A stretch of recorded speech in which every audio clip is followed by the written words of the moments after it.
is a very interesting topic to speak about because I feel like there's a lot of resistance I'm feeling from people, including myself.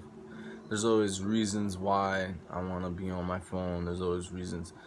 In my opinion, I think being on the phone for reasons like research or business, I think that's okay. But I'm going to just explain to you a little bit of my downloads and my experience and how I feel it is affecting a lot of us right now. It's because of this. When we look on a screen or we look at a book even, and we look at a symbol, a picture, it has an imprint on us. So when we continue doing that, we continue reading a book, it's going to continue giving us imprint, data, imagery to kind of focus on. So the cell phone, Facebook, Instagram, all this stuff is no different than reading a book.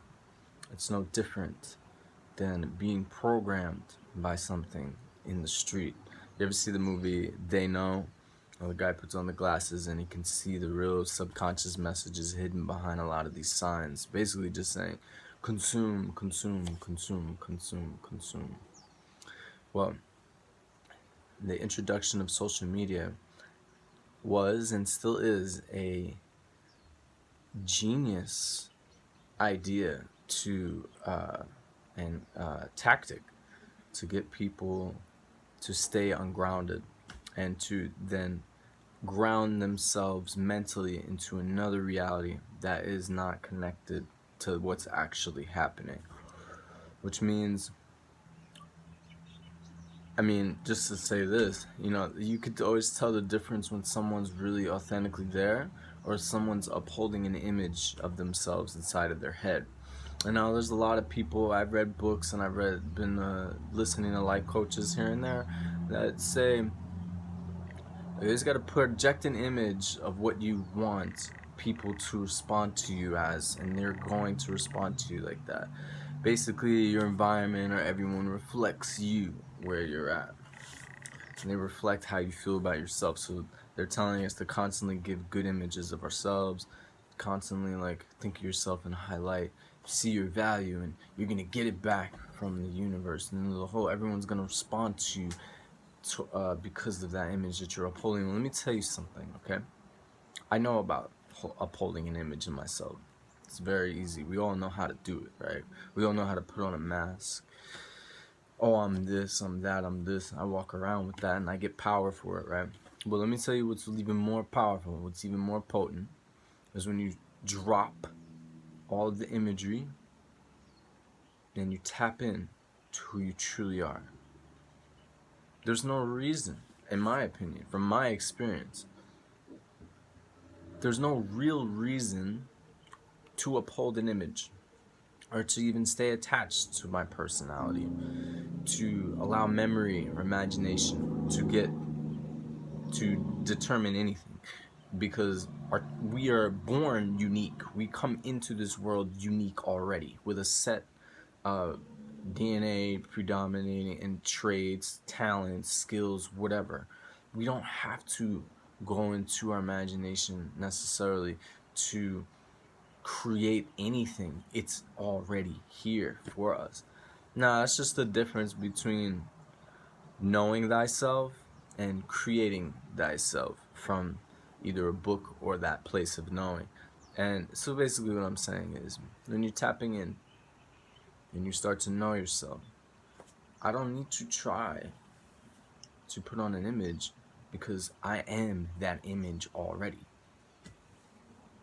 It's a very interesting thing to tap into, but it's true. I think it's necessary to have these programs and to have these books to give us some new programming for ourselves, especially if you did come in as someone with a tanner skin or you come from a different bloodline that's not privileged or whatever this case is. And even that, for a while, I was denying it for a while because I wanted to be in my Christ heart and just see people as the souls that they are. But you know what? This world is still kind of wicked, and we gotta navigate it the way we need to navigate it. And for me, personally, and I know there's many people who can relate to this, But we needed to start reading books. We needed to start re-educating ourselves. So that's where imagination can come in pretty handy. When you're using it to clear away negativity and really knowing who you are. But at the end of the day, even that type of imagination is weak compared to the power of who you truly are. What I mean by power, I mean it's a living power. It's a living thing that you can feel. It's your soul. It circulates in your body. More on that later. I mean, it's just simple as breathing up your spine and exhaling down the front of your body. Taoism, they call that the microcosmic orbit. When that's established, your self starts to come through. You know who you are. Your soul will start to come through. Now, it's very, very attractive, though, to be up on here and to connect and socialize. And yeah, you're right. I've met some really awesome people through Facebook. I've done some really awesome things through social media. But at the end of the day, it's unnecessary. I don't care what anyone's got to say. It's unnecessary because I've shut my phone off for a week, and I've had some of the best connections out in the real world. And I had some of the most amazing opportunities come to me. So it ain't about like I need this. It's more like we built up a habit, we built up patterns for this to be what it is. So with that said, I could tell, and that's what I'm bringing to the table. I'm gonna make more videos about this. I think if we're coming on here to educate each other, and I think that's okay in my opinion. And I'm not really here to tell people you should deactivate your account. I'm just saying it's something to consider. What imagery are you giving yourself that day? I mean, Joe Dispenza talks about it. As soon as mostly everyone who has a cell phone wakes up in the rising time, the first thing anyone does is go to their social media. So what we're doing when people do that, as soon as you wake up and you do that, it's creating an image for the whole day. You didn't even get a chance to really do anything else for yourself, right? And even me, like sometimes I'll wake up and I don't look at social media as soon as I wake up. I go in, I meditate, and I get those imagery, I get those downloads. But then, even then, in that space, I could tell what's a memory, I could tell what's being imagined, and you can have a direct perception of living divine energy at the same time, which usually comes through like wisdom. So you know you're meditating right is if your thoughts start to subside and wisdom starts to come, not memory of a book or something. There's a living energy, there's wisdom energy. Hindus call it Saraswati.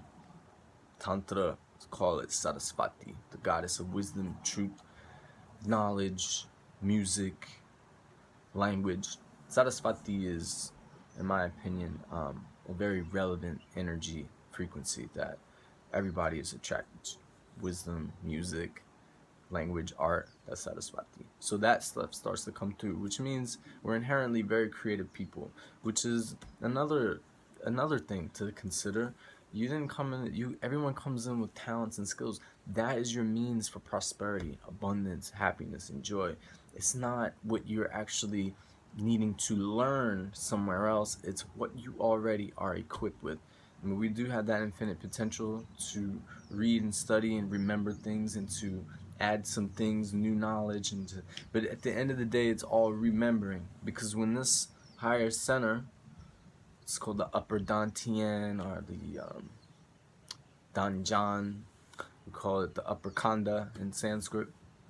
When this is fully broken open and awakened, not the third eye, I'm not talking about the third eye, I'm not talking about the pituitary gland either, I'm talking about the upper khanda. When that's open, there's a lot more energy coming into this, cosmic energy coming into the center. Now when people talk about infinite knowledge, infinite wisdom, that's what they mean. But how many people are actually experiencing that? Imagine that all the data that was ever recorded in history of existence, especially on the planet, this Earth planet, can be accessed, it can be tapped into, but it takes a very healthy third eye, very filled and nourishing upper khanda, upper storehouse, that you could do breathing breath work is probably the most potent way to do it, but there's other fun ways to work with yourself in that way. So this is all I'm going to say for now. Peace. I don't want to make these videos too long. I love you so much. Aloha.